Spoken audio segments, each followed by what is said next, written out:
Welcome to the Everselling podcast, the show that ignites your passion for leadership and empowers you to develop a culture of continuous improvement. I'm your host, Matt Sims, and in each episode, we bring you fascinating insights and invaluable tips from our incredible lineup of guests. What do they all have in common? They share an unwavering dedication to excellence and are the experts in driving engagement, improving metrics, and reducing costs.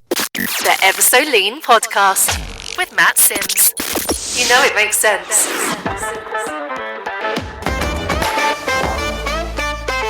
This episode is sponsored by Catalyst Consulting Limited. Catalyst Consulting exists to help people and organisations work better today and be ready for tomorrow. They have a rich history of igniting business transformation using business agility, lean, Six Sigma, strategy deployment, agile and change management. They can help you and your organisation to develop the skills necessary to work and manage differently. To find out more, check out catalystconsulting.co.uk.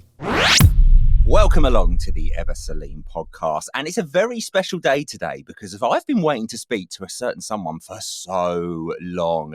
It's like Christmas Day. You wait for it all year round, and on the day you just unwrap your presents and it's full of joy and wonderful things that you've been waiting for all year round. So I have the immense pleasure of welcoming a true luminary in the world of leadership, continuous improvement and organisational culture. Because joining us today is Katie Anderson, an internationally recognised leadership consultant, coach and professional speaker. Now, Katie is not just a change agent. She's a catalyst for transformation, dedicated to helping purpose-driven leaders create cultures of learning and accelerate individual and organisational impact. With her extensive experience spanning academia, consulting, and healthcare operations, she's supported tens of thousands of leaders across various industries to foster innovation, engagement, and continuous improvement. Now, what sets Katie apart is her deep connection to the essence of leadership and continuous learning, exemplified in her best-selling book, Learning to Lead, Leading to Learn.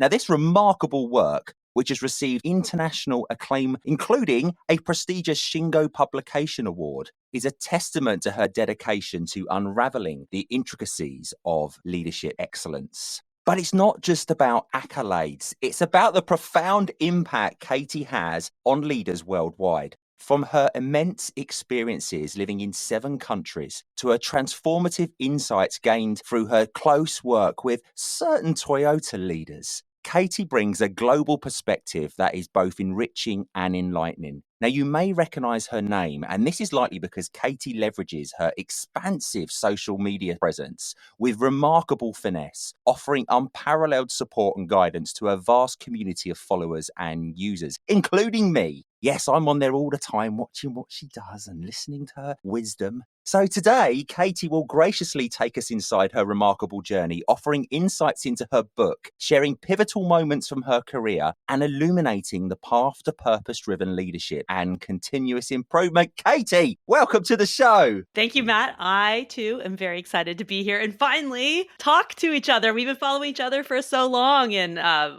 know. It's great. Do you ever feel like you know somebody, yet you've never met them and never spoke to them, but you just feel like you know them? Well, absolutely. That is the power of podcasting too, right? Because you hear each other's voices and you get to know someone's thinking and their approach. And, people have said that to me after or listening to either my podcast Chain of Learning or listening to the audiobook version of Learning to Lead, Leading to Learn. They're like, oh, I feel like I really know you. So it's great. But you give off that vibe of welcoming. I can imagine if I was to come to your house on Halloween or a holiday, you go, come in, have a coffee. I've got some freshly made cakes on the side. You're that sort of person. You just welcome people in. Yes, we would have a good time for sure. Hospitality, or omotenashi, as it's known in Japanese. It's part of who I've always been, and it really connected with that spirit when I lived in Japan and really understood sort of how do we treat people with kindness and welcoming and really create genuine human connections. I mean, that's really been, as I've discovered and reflected about my own purpose, that I'm driven by really creating meaningful connections with people and learning. And so that's where this concept of like a chain of learning has really come from. How do we connect with each other and help each other learn and grow? What a brilliant story. One of the things that makes you so relatable and makes you so interesting to listen to is the energy that just comes off of you. You could sit in a dark room in the corner and no one can see you, but I would know you're there because I'd feel the energy radiating from you because you just got such a positive aura. Do you know what I mean? Has anyone said that to you before? Yes, that's one of the things that people say so much about, their experience of being with me. And it's something that's just innate to who I am. So it's, sometimes you don't realize your superpowers or your strengths until people start to really point it out. But that is consistently one thing that people say that they love about me is and it's genuine, so I'm not faking it, but I'm genuinely a positive. I mean, I get cranky sometimes too, let's be real, but like I'm an enthusiastic, positive person, and I really do bring the energy. And that's one of the ways I really can help organizations and leaders too is to have that inspiration and that boost, and and then also the structures to learn and all that too. But Yeah. I just don't sort of innate to who I am. It's interesting. I did the Clifton Strength Finder during the pandemic, and I was like, oh, this totally aligns who I am. My top strengths are, learner, achiever, positivity, woo, which I don't love the word, woo, but it means What is that? it's like you love being with people and connecting them. I don't, Okay. and then input, which is gathering and collecting information and people. So Yeah. I'm like, oh, that is me. So there you go. But you couldn't do what you do if you wasn't who you are. It's what makes you so good at what you do. Does that make any sense at all? Made sense in my head. yeah, and I think it's a path of discovery for all of us, right? To find out, really step into who we really are and find the way to leverage our strengths. I mean, it's interesting. You mentioned I worked in academia, and that was where I started my career actually for 7 years. I thought coming out of university that I was going to be a professor. This is the learner in me. I love learning and, helping other people learn. But what didn't connect for me, that's how I went to Australia. I had a Fulbright scholarship and continued to do all this research. But I could go for days without talking to people sometimes. And that didn't work for me in this like human connection side. And so I've been able to marry up my quest for learning through this world of continuous improvement, as well as having something more tangible and working with people, and then having that sort of positive energy through the human connection. Yeah, absolutely. Now, right behind you now, in some lovely frames, you've got some nice Japanese words, and I won't try to read them. What will tell you quickly, right? When I was 16, I had some Japanese symbols like tattooed down my arm, 4 of them. Why the tattoo artist did it? I was 16, it was illegal. But anyway, he done these tattoos on me. And I thought they meant things like good virtue, to do one's best, and all this stuff. Anyway, I had them on my arm, and I was 21, so I'd had them on my arm for quite a long time. And we had this Japanese professor come over to a company I was working at. He was teaching us world-class manufacturing. Anyway, one day I said to him, "What do these say on my arm?" He looked at them and he laughed. And he wouldn't tell me what they said. And it suddenly dawned on me that they don't say what I think they said. So I had to have them covered up. Yeah. Well, I will. Oh my God. I've thrown you now. You're thinking, what is this guy going on about? You poor 16-year-old self. This guy totally took the piss. I know. Oh God, it's terrible. I don't know. Yeah, I'm going to go back to that shop and sort him out. Oh my God. I love that. Did you like my little British phrase there too? That is not an American thing. I lived in the UK after university, and then was in Australia for 4 years. So I have a lot of British Englishness in my but dialect. this is what makes you you. You just got so much of this diversity where you've been around. So I could probably name 3 places that I've lived, all in the UK. Yeah, but let me say the word back here, it's all the same. And it's my sort of keyword, which is intention. And when I moved to Japan, I actually had this word in. So this is I have 3 images or calligraphy, there's 3 versions of it. It's all the same word, but written in sort of different styles. And this is where I came to discover this deeper meaning of the word intention. When I moved to Japan in 2015 with my family, I needed a business card and I didn't have a business logo. I'd started my consulting practice about a year before that. And so the business card company I said, put the word for intention. So this is what it was. And it's pronounced shiko in Japanese. I couldn't read it in its kanji symbols, but the 2 parts of the word is made up of sub symbols. And the top one is actually a standalone word that's pronounced kokorozashi, but it actually comes from samurai and heart. So the strength of your heart, the strength of your inner purpose, who you are. And then the lower symbol means compass or direction. And I came to see that as like our intention is our heart, our purpose, who we want to be, what impact we want to have, plus what actions and behaviors do we need to take that align in that direction. So intention equals heart plus direction. And this is what I talk a lot about is we need to both understand who do we want to be, what's our purpose, and then what actions and behaviors really align with that. And I take people, a lot of leaders, on journeys through either my workshops or my coaching programs that really connect with, remind people of what's that impact you want to have, and then what are the habits that are helping with that are aligned with that, and what are things that are maybe actually getting in your way and you need to do differently so that you're really truly having the impact that you want.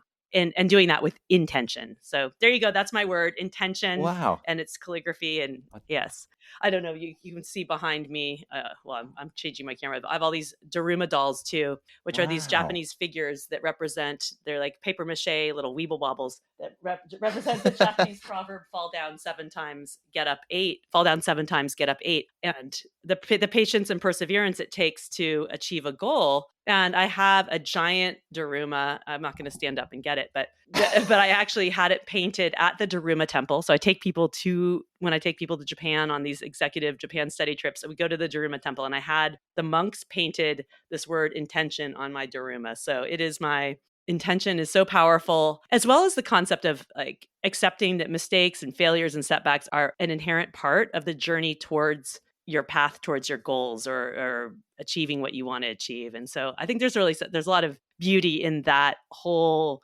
spirit of learning and perseverance and getting better. Do you know what? I'm done. This podcast is over. I don't know where to go from there. We've reached the summit. I don't know what to say. That's incredible. Like, it's amazing.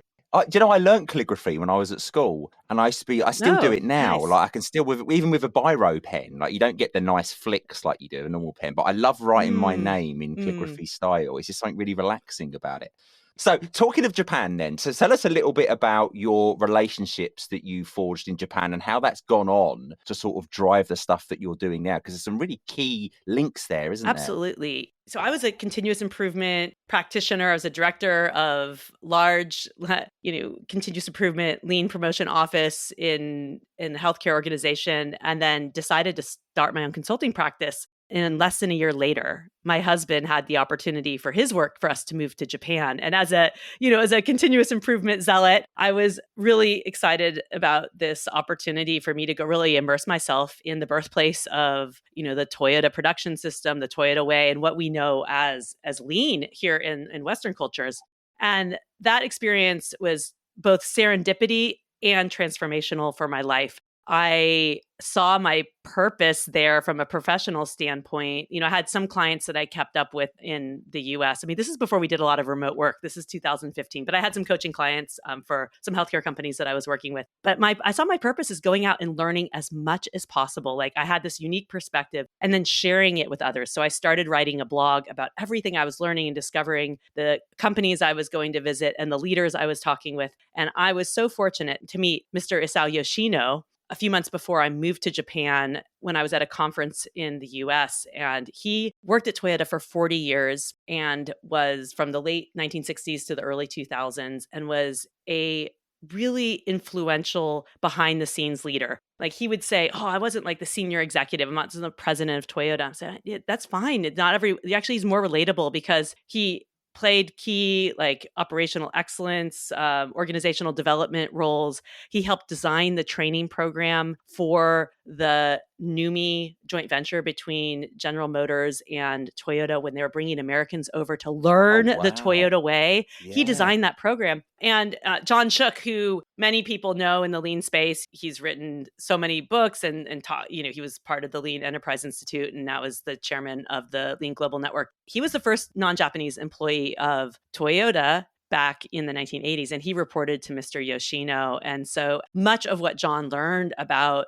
A3 thinking, the process of scientific problem solving and developing people, came through a lot of his experience in working with Mr. Yoshino developing him as well. And so they worked together on this training program for the NUMMI employees or NUMMI managers who are coming over to Japan. And so I had this opportunity to spend time with Mr. Yoshino. I thought it was going to be a once in a lifetime experience. I literally made my husband take the day off of work, and like we took the Shinkansen, the bullet train, 90 minutes from Tokyo to Nagoya. And Mr. Yoshino picked us up and we spent the day together. We went to the Toyota factory and Mr. Yoshino and I just got along. And he said I could write about our conversations. And that was the beginning of really being able to leverage all of my academic training, which is very qualitative based. So as I had this experience from before of being an academic researcher, and so interviewing and synthesizing that information, and I was writing it in blog posts. And when I moved back to the United States, Mr. Yoshino and I continued to collaborate both in the US. I brought him over a few times and we did some conferences and workshops together in Europe as well.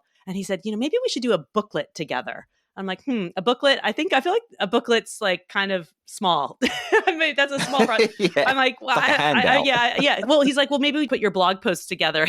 And I'm like, I feel like it's going to be more work than that. But I'm like, yes, there's so much knowledge and information here. And so that was the planting the seed of the idea, which then germinated and ultimately blossomed and bloomed into the book Learning to Lead, Leading to Learn. And it was a 2-year plus experience and all the interviews and synthesizing and writing that.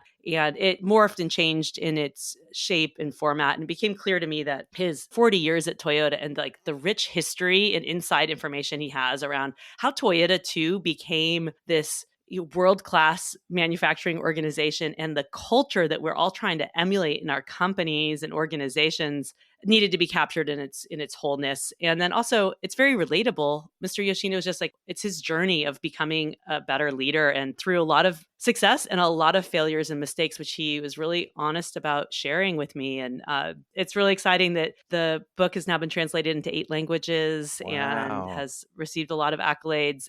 But really I feel so fortunate to have been able to help people be able to learn from his experience. I had this great fortune of getting to spend time with him, and I continue. Actually, I'm going to see him at the time of this recording in just a handful of days. I'm leading an executive Japan study trip tour, which I'm doing again in November of this year, 2024. So exciting. So spaces are available if people want to join me. But apply now because they're filling up. Well, stick a link down below so people can click straight on that and go on there. Yeah, we'll do that. Yeah. So a lot. But anyway, it's just incredible. And so to be able to capture that history for posterity and for the world to learn from, and then for Mr. Yoshino to have a space to reflect on his life too, and sort of really honor his legacy. That's amazing. I mean, he's kind of become like a mentor to you then since. He's been both a mentor and a friend. It's almost like he's my Japanese dad. Oh, that's amazing. He calls me his 4th daughter. He has 3 daughters who are roughly my age. He's about 30 years older than I am. So he's 31 years older than I am. He's 80, so that tells you how old I am. So yeah. So, but we just have, he too has always had this desire to live overseas and he lived in the United States for 14 years. And so we're really connected on that sort of international experience level and just our deep passion for both learning for ourselves, but also learning to help other people learn and develop and grow into the best selves. So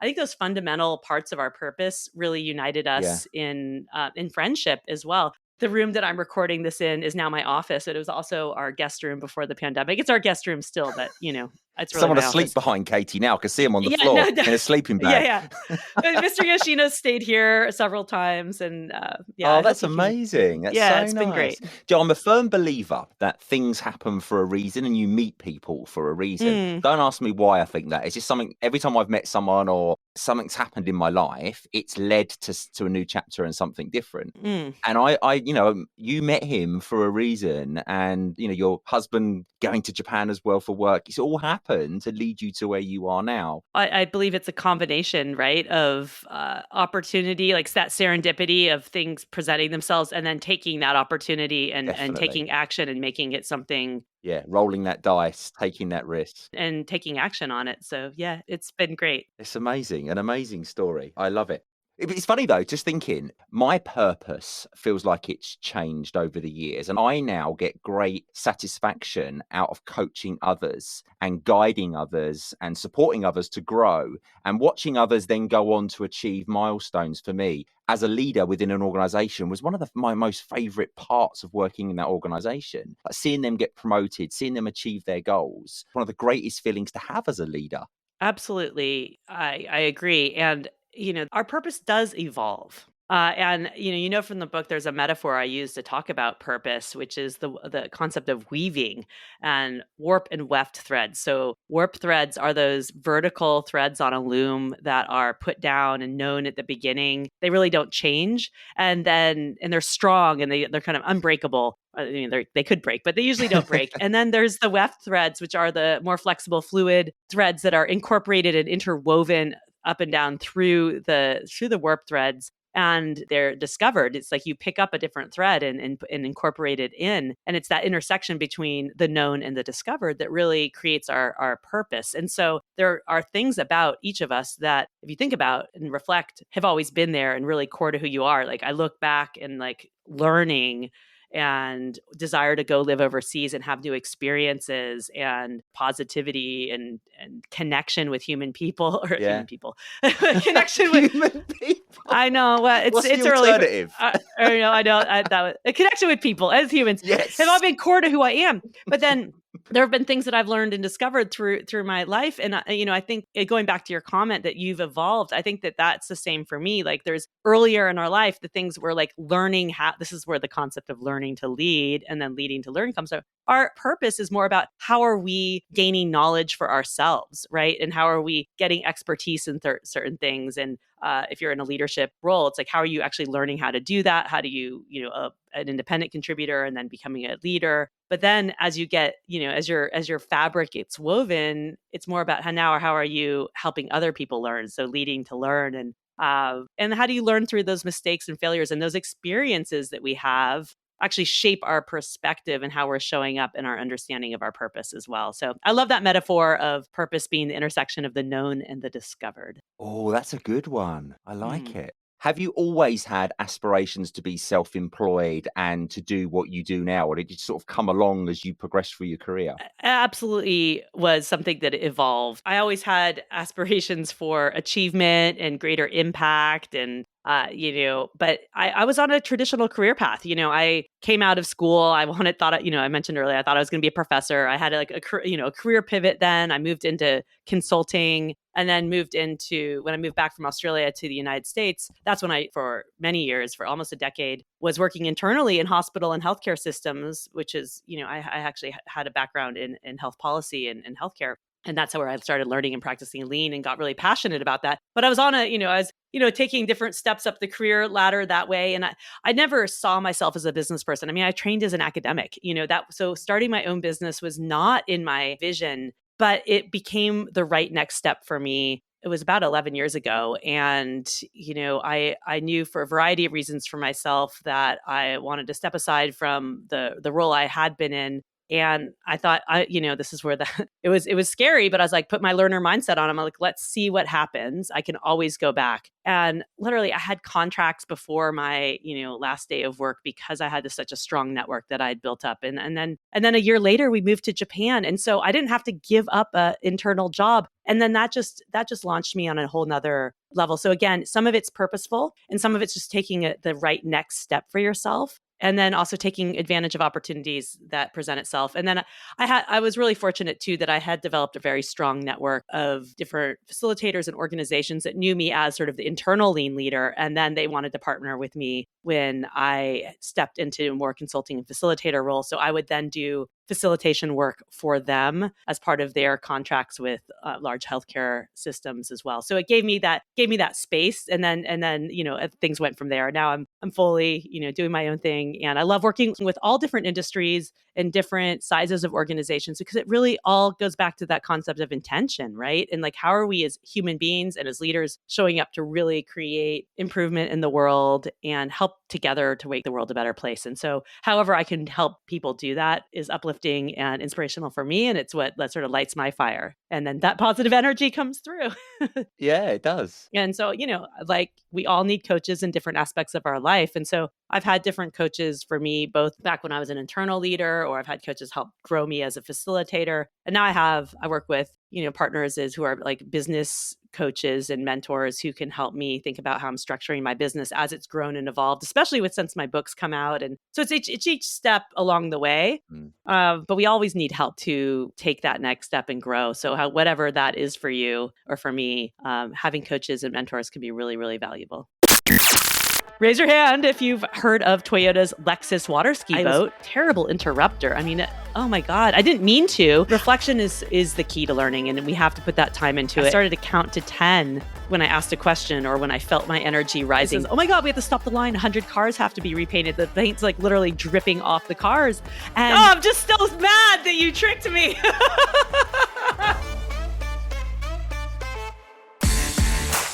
Are you ready to elevate your team's ways of working?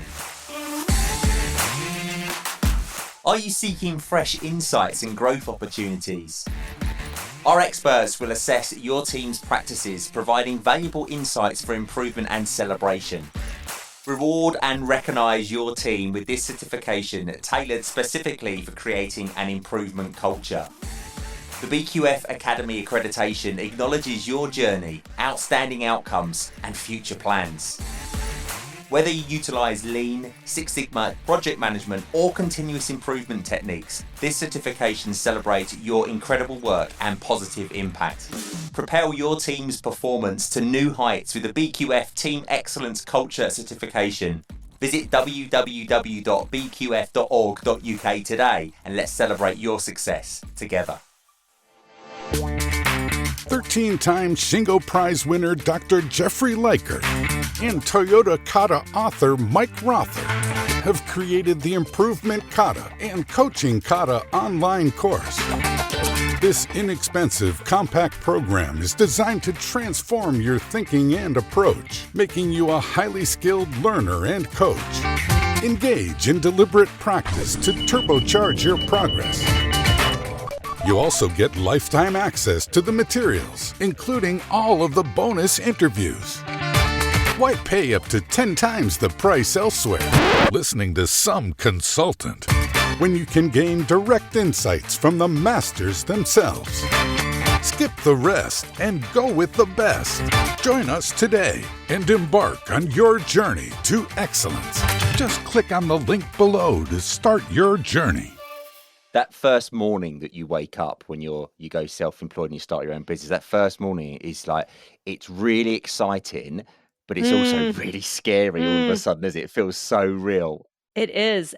There's, so I go back to one of the things, I feel like going back to your comment, like things, are sort of supposed to happen. I feel like I was always meant to be the master of my own destiny though. And it doesn't mean that I'm like sitting back and just like having a cruisy day all the time. Actually, it's almost in some ways more challenging because I am such a high achiever and there's so many ideas and so many things I want to do and like write a book, create a podcast, do a workbook, create new workshops, all this stuff. I mean, sometimes and like I'm traveling around the world, which is awesome, but also like I need to slow down. And so it's like having to practice what I preach to leaders too for my own business. Like, what are the top priorities? What are the things I need to accomplish? What's the not like great idea, but not now, so that I can really also have a balanced life and make the impact that I want professionally and personally. So it's hard for all of us. It's hard. So in the book, you emphasize the importance of reflection as a source of learning. Can you tell us, you kind of touched on it a little bit already, but can you tell us a sort of a personal experience where reflection has played a real pivotal role in your own leadership development and how has it influenced how you lead others? So reflection is so key. And, it's like that study adjust part of the plan, do, study, adjust cycle, or PDCA. Some people know it, plan, do, check, act. But we often cut out that part because, we're a culture of, and individually and then culturally, like of doing, like plan, do, because doing feels really productive. And, I'm a doer, I'm a high achiever, like I'm action oriented. I also know that the learning, I think I'm balanced with that like deep desire for studying and not in both personal improvement and growth, but also like achieving things as well. And reflection is the key to learning, and we have to put that time into it. And so there isn't like one story that sort of like transformed my experience of what reflection is, but there are a few things that have happened. And actually, I was just talking about this with a friend of mine in Germany because she's writing a book, and she actually had the same question for me. So it was just last night I was sharing Oh, this. wow. So it was teed up perfectly. Yeah. So, there was, and I actually share the story on my podcast on episode 13 of Chain of Learning, where I talk about how I discovered how I had to break the telling habit, which was when one of my coaches and mentors back in my last internal role in an organization, I brought her in to help me and my team get better as the internal like change leaders in our organization. And then I asked her to follow me for the day and give me some coaching feedback. And what she told me was very revealing. And it was sort of that spark for me of really seeing that even though I cognitively knew that my role, both as the leader of my department and then the coach, the executive team, was to sometimes have a perspective, but often it was really to be in a coaching and mentorship role, to be asking questions and to giving space. My enthusiasm, my high energy was getting in the way because I was jumping in with all my ideas and I wanted to contribute and help people along and share everything. And like, I was a terrible interrupter. I mean, oh my God, I didn't mean to. I just was so energetic about contributing my ideas. And she really held up the mirror to me. And it wasn't like I was terrible on this, but it was definitely was happening in a consistent way. And I realized in that moment, and then so it's kind of shocking when someone gives you some like powerful feedback, but through reflection, I really started to pay attention to myself over the next few weeks of how I was showing up, and then reflected on, wow, what was going on for me? And that reflection is what allowed me to make some really simple shifts. Like I started to count to 10 when I asked a question or when I felt my energy rising before I said something. And it stopped me from interrupting. I really focused on asking more open-ended questions opposed to those closed-ended questions that could be answered yes or no. So I'm watching out for later.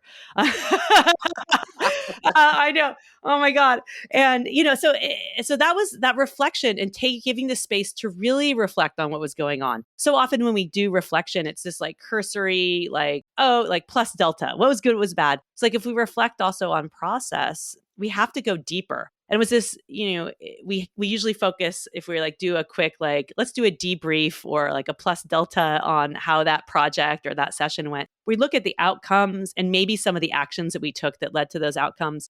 But the deeper reflection process really is going into what was the thinking and the assumptions that led to us to take those actions, either the things that we were aware of or the things that were sort of the unspoken or the unconscious assumptions. And when we can get better at reflecting on that, either for our own, what's going on for us internally with our own actions, or as a project team or a leader on process, we're going to actually get better at making more effective adjustments, because that leads to what we're going to do differently for our actions and behaviors and plans. And so that is sort of the combination of that personal self-reflection and making some really positive, impactful, easy, well, simple, but maybe not easy changes. But, I really did work on, it was quite transformational for me. And then really understanding that we have to reflect more deeply on what's underlying our actions. And that's what's going to drive to the impact, the results or the outcomes that we experience. So both of those together were really powerful for me. And then, of course, moving to Japan and having a chance to really understand from Mr. Yoshino and others about how, the Japanese culture does embrace this concept of hansei being the word for reflection or self-reflection, much more deeply. They're as a culture more likely to slow down and think, and there's greater pauses in conversation. So this sort of habit of hansei, of reflection, is more built in from a cultural standpoint. And then how does that influence leadership and really the Toyota way as well? So that was all sort of powerful. And so I really talk about now how we have to slow down. We need to create that pause to be able to reflect. We have to be more purposeful about not just being focused on the doing, because we're not actually going to be very smart and making improvement. So the improvement comes from that learning process. I think that's quite a common issue, that people that have high energy, because I've always been like that as well, I think it's quite common to interrupt and to be so eager to contribute and get your point across. Mm. And I think becoming aware of it and putting in practices to be able to deal with that's really, really good. I've got like a rubber band that I wear. Yep. And that was my way of doing it. I think I told you before, didn't I? I Yeah, mentioned you to you that I sent me wear... I think when that podcast episode came out, you said that, you know, that was your trigger on that. It's my prompt. Yeah. So I have my hand on this rubber band on my wrist for those that can't see. And if I find myself tempted to interrupt, I flick the band on my hand. It's a tiny little flick, but it's just enough to shock me into stopping myself. And it's trying to change that habit. But when it's a natural instinct, it's a very difficult habit to change because you don't mean it in a negative way, do you? No, and that's what I just, you know, realized for myself. I wanted to contribute, or I was like, it was. Yeah. And so this is one of the key things that leaders have these aha moments with when they work with me, that like realizing their behaviors are not aligned with the impact they want to have. And like, me just jumping in all the time with my suggestions actually is taking away some space for people to think. Now, there is absolutely a time to be coaching and teaching and sharing or being more directive, especially when people are stuck or are beginners. But our habit is to jump in so soon. And this is true for, you know, introverts as well. You know, maybe they're not in this as aggressively as you and I might, but still like giving our ideas or not giving the space. So it's something it's our human habit. We got to break our telling habit and develop some stronger habits. But we don't like silence either, do we? No. We fill silence with ums, or we answer for the person. Yes. So that's another thing that happens as well. And this is why I have to count to 10, because we're uncomfortable with silence. So ask a question. And you have to pause, because how often have you heard people say like, so do you have any questions? Okay, let's move on. And people are like, I haven't even processed your question. And also there's two things there. That was a closed-ended question that could be answered yes or no. So you're kind of stunned. I don't know. Do I have it's better to ask an open-ended, like what, if any, questions do you have? And then pause, count to at least 5, but I encourage 10. And I do this and then people actually around 7, 8, 9, or 10 are what's when they come back, because they've processed in their head the question and then process, do they even have a question? And so it's respectful to give space for people to think. Yeah. And then, if they don't have the answer right away too, I mean, we can't expect people to have like the answer. So yes, things we all need to work on. So I have a lot of tips on that in both my podcast episode and on my website too. Yeah, it was a good episode, that one, actually. I enjoyed that one. But I think, especially when you're dealing with such a diverse culture set as well, because English might not be the first language of the person you're communicating with. So you've got to give them that time, haven't you? Absolutely. So back to the book, the wonderful book. You've got loads of them on your shelf. Are they the ones that you give away when you travel around, are they? Yeah, I give them away at different times. And some of these are the different language versions as well. So wow. On the back, I bet you've got like boxes of them in the garage. No, not that many. Christmas comes around. The beautiful thing about my printers, they're all, it's like print on demand. So you don't, you only need a small inventory at home, because why build up inventory? That's just a lot of waste. Exactly. Yeah, you don't want to waste it there. So I have my Kanban system. Well, I don't really have but I know, like on my shelf, like when do I need to reorder? Yeah. And I also now have a hardbound version of the book, which I finally came out the beginning of this year, and I'm really thrilled by that. It's quite beautiful. So it's nice, it's good. Yeah, I can imagine your house, in your home throughout December, under the tree is all these perfectly identically shaped book-shaped gifts that are wrapped up under the tree. No, not anymore. The book's been out for 4 years, so that maybe year one, but we need a new version. Is there anything in the pipeline? Have you got like a? I just started my creative outlet is starting my podcast, Chain of Learning. But I think I imagine I will write another book at some point, but not. I captured Mr Yoshino's 40 years at Toyota, so this won't be another like follow up with Mr Yoshino, but it will be more of what have I learned and some of my perspective as well. Because when we actually started the book, it was going to be jointly. I was going to be writing about both of our experiences, but it became so clear that as I was doing all these interviews, like 40 years at Toyota, that needed to just be its own thing. And then that's incredible. So I still have the bug in me, but not yet, because just like podcasting, writing a book is a big undertaking, but Yeah. much bigger undertaking than doing a podcast. So I can imagine. It's one of those questions, though, to ask that question is like when you've just had a baby, right? Yeah. You have your first baby and you know, people come around to see the baby, like it's a couple of weeks old. And the yeah, first when are you question having they say another is, one? No. Yeah, and you're like, geez, I haven't slept for 2 weeks. You're asking me when I'm going to have another one. That's You're what it's like with a book, though, isn't it? Never. I'm never having another. Yeah. Yeah. No. Yeah. Yeah, you do say that, don't you? I'm never having another one. This is it. And then a couple of years later, you're like, oh, I want another baby. We've got time for one more question before I put you to the test. Oh my gosh. Okay. Wow. Yes. We're going so fast. I know. It's been good fun, though. I've enjoyed it. So, as an international bestseller and recipient of prestigious awards, Learning to Lead, Leading to Learn has made a significant impact on readers worldwide. What feedback or stories from readers have resonated with you the most? And how did you envision the book influencing people? Also, there's two questions in there. The first, which are the I know you're sneaky. Yeah. All right, so there I think ask one question. No, I'm terrible. When I coach this, but then when I actually like do a podcast too, I'm like I'm gonna stack them. No, so let's do the first one. What are some of the stories? I guess I have a clarifying question for you. The stories that have been most impactful for me, or the stories that have been most impactful for that I get feedback from readers? The latter. Okay, from readers. And this I would say that for me as well. So really there's the stories around failure and challenges. And I think the vulnerability that comes with that. So the book is really bookended, or Mr. Yoshino's career is bookended by two different mistakes or failures at different scopes, but both are really powerful experiences. And people said like just really it shows like he's not just put up on this pedestal. He's actually a really human, a true human being. He shared his experiences. So the first is when he started at Toyota, he was in this long orientation program. So Toyota really invested in its people, and he's 22 years old, out of university, his very first professional job, and he was assigned this simple task, which is to pour a can of paint and a can of solvent into a big vat and get all mixed up and sprayed on the cars as they came down the line. Even though he was working in the back office, they wanted all their back office employees to understand the true value creation work of the organization. So put them out on the front line for like a few months, which is amazing, right? I mean, there's a whole lesson in that experience. But one day, the shop floor manager runs up and it says, "Oh my God, we have to stop the line. 100 cars have to be repainted. The paint's like literally dripping off the cars." And all eyes go to Mr. Yoshino. But guess what happened? And he hadn't thought of the story in like 40 years when he was telling me. And he started laughing. He's like, "Oh my God."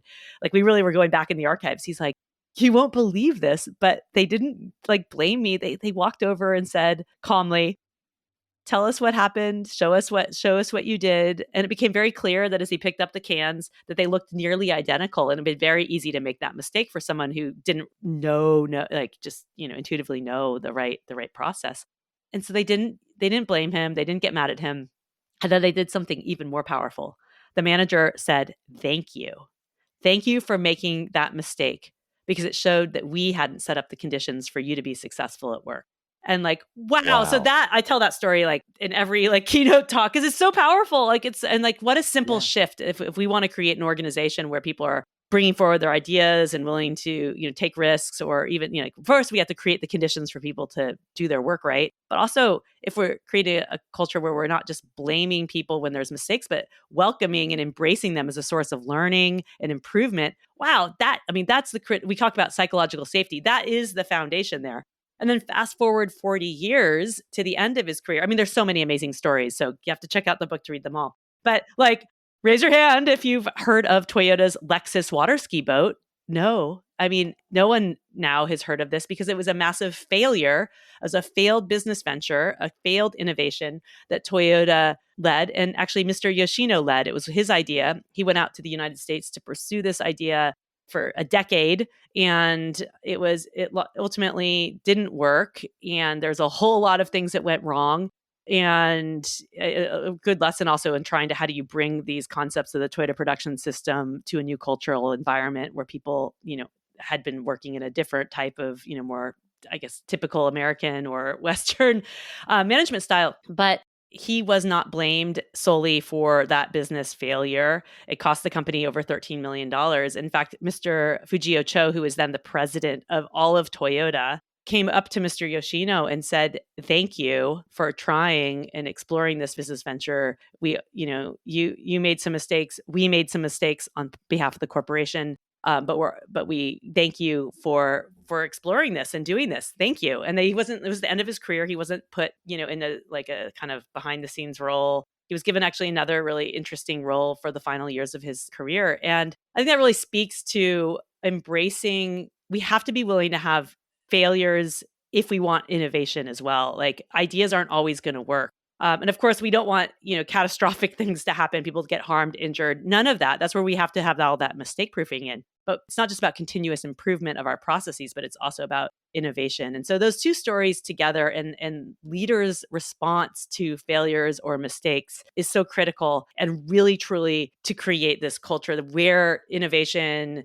and problem solving thrives as well. So those are the two stories that are really impactful, and they're impactful for me as well. Incredible stories. Have you heard of the term wake celebration? No, I mean, I can guess. I haven't heard that term specifically. Yeah, wake celebration is exactly what you just described. So it's basically when someone has a bad idea or something goes wrong, you celebrate the failure. So you buy cakes and you're like, well, look, this didn't work, but what did we learn from it? So it's like a wake when someone dies, you celebrate the life, and it promotes people then to think of failure in a different way, because from a young age at school, we're taught pass, failure, right, wrong, correct, incorrect. Yes. And it's not like that. And we've got to change that thought process and those behaviors. Yep. And then celebrating successes as well. So, but yes, I think the stories, the story, people always appreciate the stories about failure because we hear so many stories of success, but it's the failures that happen along the path towards success. And so that's really important. I mean, that gets back to my Daruma dolls, like fall down 7 times, get up 8. It's like you have to learn your way forward and know that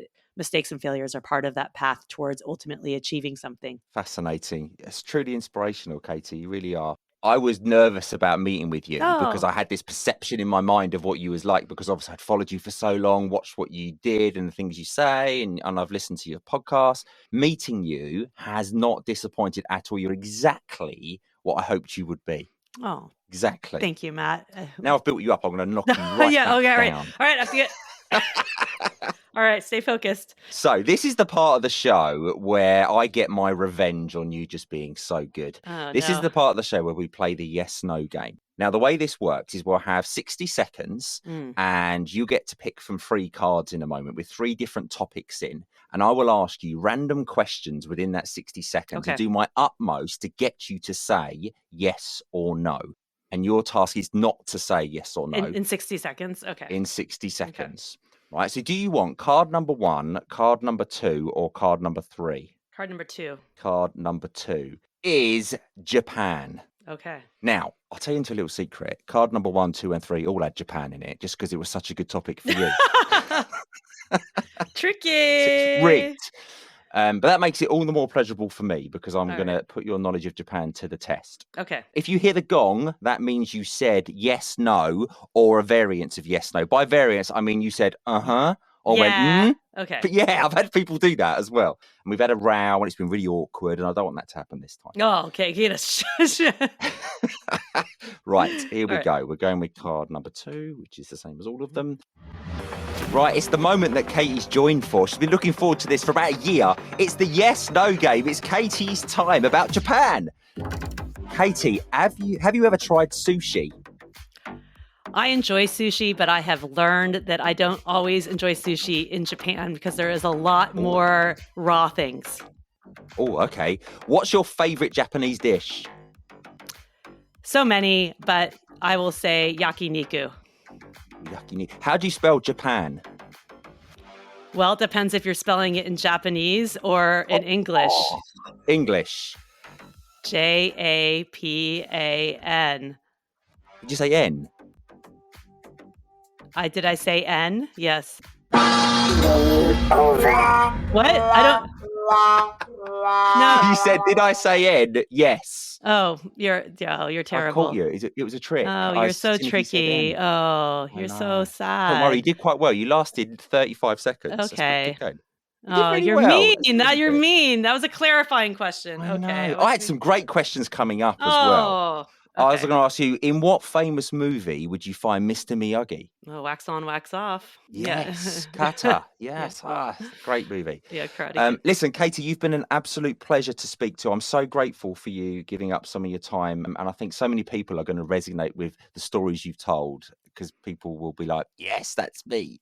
Oh, I'm just still mad that you tricked me.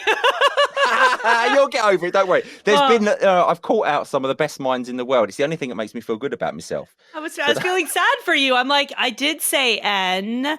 I was like, then I thought you meant like N. N means like no in like British English. And I'm confused. I was super confused. No, don't worry. That's what I try to do. I'm trying to catch you out. That's the whole point of it. That's mean. You did very well. But That's yeah. okay. Brilliant. I love it. I love it. Oh my gosh. Thanks, Matt. I have a good start to my Thanks, day. Matt. I'm mad. I'm a high achiever. I wanted to view it. You'll never talk to me again now. We have to try again. All right. Yeah, no one will know. Should we do it again? Yeah. No one will know. I'll edit it together. Stop it. It's okay. So the key takeaways from today's amazing discussion with Katie. Katie emphasised the importance of aligning actions with inner purpose and values. Her approach to leadership involves helping individuals and organisations identify their purpose and develop habits that align with it. Katie's journey, particularly her collaboration with Mr Yoshino in Japan, highlights the value of continuous learning and improvement. Learning from others and reflecting on personal experiences are key drivers for growth. The conversation we had underscored the role of serendipity in life's journey, such as Katie's opportunity to collaborate with Mr Yoshino. Recognising and seizing opportunities can lead to significant personal and professional growth. If we don't take risks, we don't get the gains. Katie likened the evolution of purpose to the interweaving of threads on a loom, where core elements remain constant while new aspects are discovered over time. This evolution shapes leadership and personal development journeys. We discussed the evolution of leadership from learning to lead to leading to learn. Katie's transition reflects a shift towards helping others to learn and grow, highlighting the value that comes from mentorship and knowledge sharing. Reflection emerged as a critical aspect of learning and leadership development.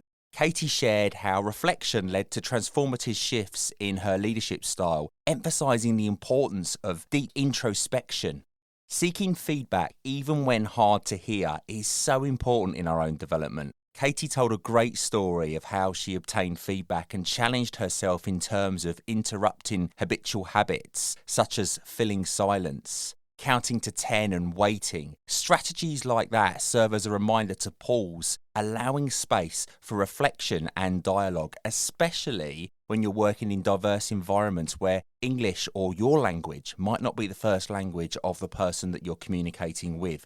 Katie highlighted the wonderful Japanese concept of hansai and its impact on leadership practices.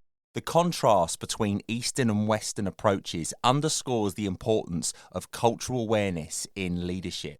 And you know what? It's all about embracing failure. Katie shared stories from her book that Mr Yoshino told her about his time at Toyota, highlighting the importance of embracing failure as a learning opportunity. Toyota's response reflects the culture of psychological safety, where failures are viewed as opportunities for improvement. They thanked him for identifying that there was a process weakness, yet they had to respray 100 cars. Amazing. Toyota's approach to failure demonstrating a culture of psychological safety, where employees feel comfortable admitting mistakes and contributing ideas without fear of retribution. The conversation really did underscore the value of continuous improvement in fostering innovation and problem solving. Leaders play such a critical part in creating and sustaining a culture that encourages learning and growth. Absolutely loved it.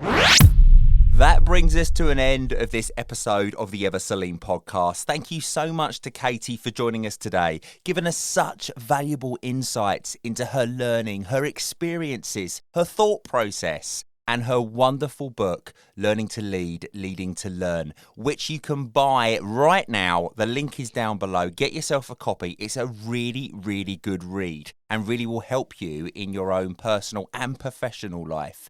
If you enjoyed today's episode and want more, make sure you subscribe and follow the Everceline podcast on your preferred platform or at everceline.com. Taking a moment to like and review the podcast on your listening platform of choice would really, really mean a lot to me. Your reviews are invaluable and I genuinely appreciate each and every one. Thanks so much, and I'll see you on the next episode. And don't forget, Everceline. You know it makes sense. The Everceline podcast is researched, produced and recorded by Matt Sims. Visit everceline.com to find out more.